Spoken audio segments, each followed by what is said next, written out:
કેમ છો બધાય મજામાં? તો મિસિસ ઠેબા કિચનમાં આપનું સ્વાગત છે. આજે હું બનાવી રહી છું પાપલેટ ફ્રાય. જો કેવા મોટા મોટા પીસ છે. આ મચ્છીમાં આપણે નમક એડ કરીને રાખી દીધી હતી 15-20 મિનિટ માટે. હવે આમાં આપણે લીંબુ નાખ્યું જેનાથી મચ્છી એકદમ કડક થઈ જશે ને ટેસ્ટ પણ બહુ મસ્ત આવે છે.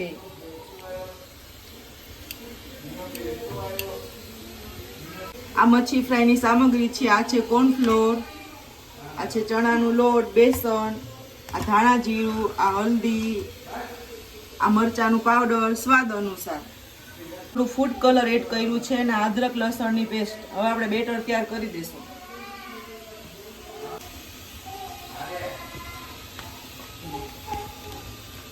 હવે બધી સામગ્રીને મિક્સ કરી લેવાની.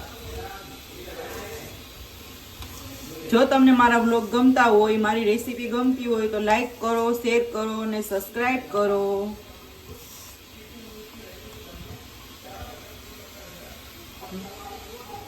આ ફિશનું બેટર તૈયાર થઈ ગયું છે ફ્રાય કરવા માટે. હવે એમાં એક લેમન એડ કરી દઈશું આપણે, જેથી એનો સ્વાદ એક નંબર આવે.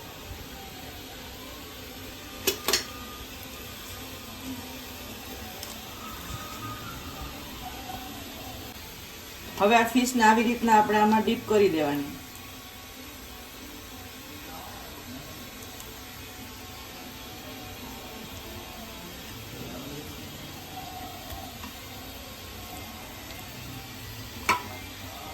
બધીને આપણે આની અંદર આવી રીતના ડીપ કરી દઈશું. ટ્રાય કરજો, મજા આવશે ખાવામાં. એકદમ ક્રિસ્પી બને છે, એનો ટેસ્ટ પણ ખૂબ સરસ હોય છે.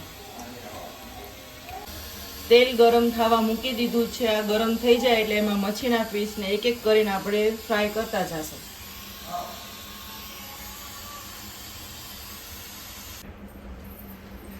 આ મસાલો જો કેવો મચ્છી ઉપર કોટિંગ થઈ ગયો છે. હવે આપણે આને ડીપ ફ્રાય કરશું આ ઓઇલમાં.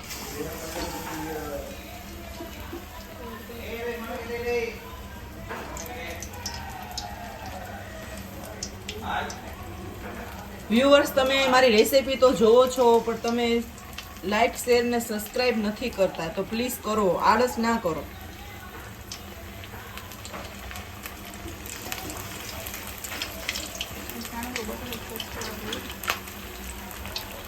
એક નાનકડું બટન પ્રેસ કરવામાં તમારા લોકોનું શું જાય છે? જો રેસીપી ગમતી હોય તો જ લાઈક, શેર ને સબસ્ક્રાઇબ કરજો, ફરજિયાત નથી.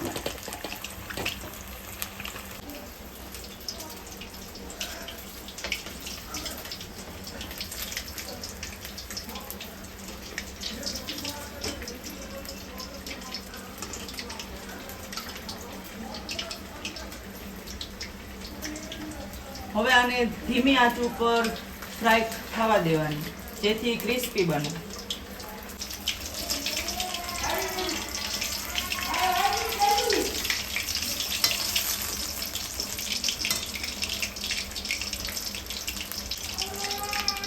હેલો ગાઈસ, આ છે પાપલેટ મચ્છી. આ મારી ખૂબ ફેવરિટ છે. કોની ફેવરિટ છે કોમેન્ટ કરીને કહેજો.